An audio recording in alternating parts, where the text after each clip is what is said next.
Kalau kamu zaman sekarang bangun tidur pegang HP, ulama salaf bangun tidur pegang Quran, baca Quran. Kamu mau makan megang HP, ulama salaf mau makan megang Quran. Kamu jalanmu, diammu, gerakmu pegang HP, ulama salaf jalannya, diamnya, geraknya megang Quran, baca Quran. Kamu nggak bisa tidur kalau nggak pegang HP, ulama salaf nggak bisa tidur kalau nggak baca Quran. Kamu 1 menit nggak pegang HP gelisah, 1 menit nggak pegang HP galau, ulama salaf 1 menit nggak pegang Quran, 1 menit nggak baca Quran, mereka galau. Jadi kalau kamu mau lihat bagaimana kesibukan ulama dulu dengan Al-Quran, kamu lihat aja bagaimana kesibukan kamu zaman sekarang dengan HP. Tidak pernah lepas kamu dari HP. Ulama salaf seperti itu juga, mereka tidak pernah lepas daripada Al-Quran. Bahkan anak-anak muda zaman sekarang, orang-orang dulu, santri-santri dulu, kalau ketemu ulama, kalau ketemu habaib, ketemu kiai, ya habib, ya kiai, ya ustad, arsyidna, ahdina, ustad, kiai, kasih saya petunjuk, kasih saya nasihat, kasih saya wasiat, kasih saya ilmu, minta nasihat, minta ilmu. Itu santri zaman dulu. Santri zaman sekarang, ketemu ustad, ketemu kiai, ketemu habib, gak minta wasiat, gak minta nasihat, gak minta ilmu, gak minta berkah, minta selfie, saudara-saudara. Itu murid-murid zaman sekarang, itu santri-santri zaman sekarang. Oleh karenanya, wahai para anak-anak muda, tanamkan di dalam hati kamu Al-Quran. Selalu jalanmu, diammu selalu dengan Al-Quran, berpedoman kepada Al-Quran, berakhlak dengan Al-Quran, beradab dengan Al-Quran, beramal dengan amal yang ada dalam Al-Quran. Jangan pernah engkau jauh daripada Al-Quran. Wahai para anak-anak muda, kita umat Islam, selama kita masih berpegang teguh kepada Al-Quran, maka selama itu kita tidak akan pernah bisa dikalahkan. Dulu pernah berkumpul seorang pendeta, ada pemimpin pendeta, mereka para misionaris, para pendeta-pendeta, mereka semua berkumpul. Tiba-tiba ada satu orang pendeta, dia angkat Al-Quran, kemudian dia berkata kepada pendeta-pendeta yang lain, wahai para pendeta-pendeta, wahai saudara-saudaraku, selama umat Islam masih berpegang teguh kepada ini kitab, yaitu Al-Quran, maka selama itu mereka tidak akan bisa dikalahkan. Tiba-tiba ada satu pendeta muda, dia ambil itu Quran, dia injak-injak itu Quran. Apa kata pendeta tadi? Yang tua seniornya bilang, salah, bukan seperti itu cara menghancurkan mereka. Cara menghancurkan mereka bukan dengan menginjak-injak Qurannya, bukan dengan menghina Qurannya. Menghina Qurannya, menginjak Qurannya, itu hanya akan menyatukan dan menggabungkan serta menguatkan mereka. Contoh kemarin ketika Al-Quran dihina oleh Ahok, umat Islam bersatu, saudara-saudara. Cara menghancurkan mereka bukan dengan menginjak-injak Qurannya. Cara menghancurkan mereka, keluarkan ini Quran dari dalam hati mereka. Ketika hati mereka kosong dari Al-Quran, maka ketika itu mereka akan gampang kita hancurkan. Ketika anak-anak muda mereka, hati mereka kosong dari Al-Quran, mereka sibuk dengan sepak bola, mereka sibuk dengan HP, sibuk dengan Twitter, sibuk dengan Facebook, sibuk dengan Instagram. Mereka sibuk untuk bertasabbuh kepada orang-orang barat.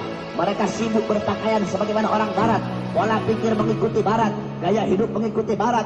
Hatinya kosong dari Quran, kosong dari Islam, kosong dari Rasulullah. Ketika hati mereka kosong dari Quran, maka ketika itu mereka akan bisa kita kalahkan. Oleh karenanya, wasiat saya terakhir kepada seluruh anak-anak muda yang hadir di sini. Alhamdulillah, Masya Allah, luar biasa. Anak-anak muda, para panitia-panitia, Asmi dan kawan-kawan, ya remaja-remaja yang ada di sini, mereka membuat acara besar seperti ini dengan penuh semangat, dengan penuh himmah. Begitu juga didukung oleh para orang tua. Insya Allah dengan adanya anak-anak muda seperti ini kampung bakal jadi kampung yang baik, ini bangsa bakal jadi bangsa yang baik, ini Indonesia bakal jadi Indonesia yang baik. Sebab kenapa? Syubbanul yum rijalul ghad. Pemuda-pemuda masa kini adalah pemimpin-pemimpin di masa yang akan datang. Baik buruknya bangsa, bagus rusaknya bangsa, makmur sejahteranya bangsa ke depan, tergantung dari anak-anak muda. Kalau anak-anak muda baik, taat, patuh, tunduk tunduk kepada Allah, mengerti ilmu agama, duduk majelis, cinta ulama, cinta Quran, cinta Nabi, cinta Rasul. Besok bangsa kita baik, Indonesia kita baik, Indonesia makmur, Indonesia sejahtera, akan mendapat pemimpin yang baik, pemimpin yang makmur, pemimpin yang sejahtera, pemimpin yang adil, dan agama akan dipegang oleh orang-orang yang baik. Tapi kalau anak-anak mudanya rusak, anak-anak mudanya bejat, anak-anak mudanya melacur, anak-anak muda narkoba, anak-anak mudanya nongkrong, anak-anak muda jauh dari Allah, jauh dari Quran, jauh dari masjid, jauh dari agama, jauh dari akhlak, jauh dari adab, besok bangsa kita akan rusak, negara kita akan rusak, Indonesia akan rusak, Indonesia akan dipegang oleh orang-orang yang rusak. Oleh karena itu, wahai para pemuda-pemudi Islam, saya wasiatkan kepada kamu semua, jangan pernah engkau berhenti berjuang untuk agama, berjuang untuk negara. Selalu sampaikan kebenaran kepada para pejabat-pejabat yang zalim. Afdalul jihad kalimatu haqqin, wa fi riwayah kalimatu adlin inda sultanin jair. Jihad yang paling bagus, jihad yang paling baik, jihad yang paling utama adalah menyampaikan kebenaran kepada para pemimpin-pemimpin yang zalim. Wahai para pemuda-pemudi Islam, di zaman sekarang rata-rata para pejabat bisa dibeli, betul? Presiden bisa dibeli, saudara-saudara. Menteri bisa dibeli, partai-partai bisa dibeli, bahkan partai Islam bisa dibeli. Ada partai Islam lambangnya hijau tapi dalamnya merah, partai semangka, saudara-saudara. Banyak partai-partai yang bisa dibeli. Banyak orang-orang yang mengkhianati bangsa, mengkhianati negara. Mereka jual ini bangsa kepada asing. Para pejabat-pejabat sekarang, mereka para pemimpin-pemimpin sekarang, mereka hidup enak, hidup sejahtera, mereka kenyang, mereka tidur nyenyak. Rakyat kelaparan, rakyat susah, rakyat menderita, rakyat pengangguran. Oleh karenanya, wahai para pemuda-pemudi Islam, jangan pernah berhenti untuk berjuang. Barangkali banyak pejabat-pejabat yang bisa dibeli bagi orang-orang yang ingin menghancurkan bangsa, bagi orang-orang yang ingin menghancurkan Indonesia. Para perangkat negara, para pejabat bisa mereka sogok, bisa mereka suap, bisa mereka beli. Mereka bisa mengkhianati bangsa, mengkhianati negara, dan mengkhianati Indonesia, serta mengkhianati agama. Tetapi mereka, para pengkhianat bangsa, mereka lupa bahwasanya di Indonesia masih tegak berdiri kami, para pemuda-pemudi Islam, anak-anak bangsa yang rela hancur dan binasa untuk agama Indonesia. Kami tidak akan pernah bisa dibeli sampai hari kiamat.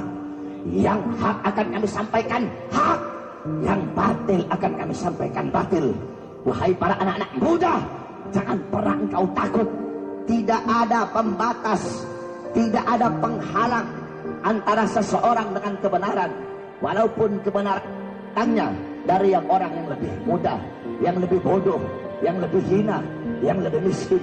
Kebenaran bagaikan matahari yang akan selalu bersinar walaupun di hadapan para orang yang buta. Oleh karenanya, wahai anak-anak muda, terus sampaikan kebenaran. Katakan kepada mereka, hei kalian mau bungkam mulut kami anak-anak muda Islam. Semakin kalian bungkam mulut kami akan semakin meneriakkan kebenaran, saudara-saudara. Hei para musuh-musuh agama, para pengkhianat bangsa, demi Allah, jikalau kalian maju satu langkah untuk melawan agama kami, untuk menjual bangsa kami, untuk menghancurkan rakyat, untuk menyengsarakan rakyat, kalian maju satu langkah, kami pemuda-pemudi Islam Indonesia maju 1000 langkah untuk melawan dan menghancurkan kalian. Saya tanya pemuda-pemudi yang ada di sini, siap bela Indonesia? Siap bela Indonesia? Siap hancur demi Indonesia? Siap binasa demi merah putih? Allahu Akbar! Allahu Akbar! Allahu Akbar! Siap jadi muda yang baik, siap jadi anak-anak muda yang taat, siap jadi anak-anak muda yang patuh kepada Allah. Wahai anak-anak muda, kalian para anak-anak muda, kalian rela mati untuk klub-klub bola kalian. Anak-anak The Jet rela mati untuk Persija, anak-anak Viking rela mati untuk Persib, anak-anak bonek rela mati untuk Persebaya.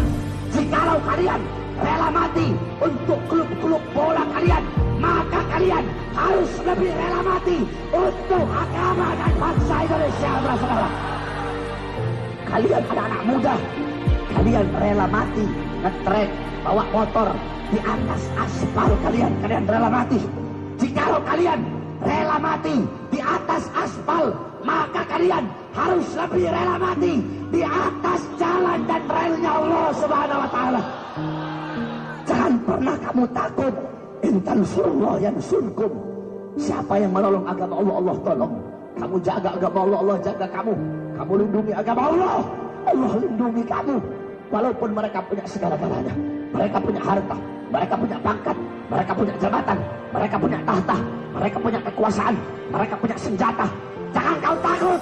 Kita tidak punya apa-apa. Kita tidak punya harta, tidak punya pangkat, tidak punya jabatan, tidak punya tahta, tidak punya kekuasaan, tidak punya partai. Tapi ingat, kita punya yang tidak mereka punya. Walaupun kita tidak punya apa-apa, kita punya Allah.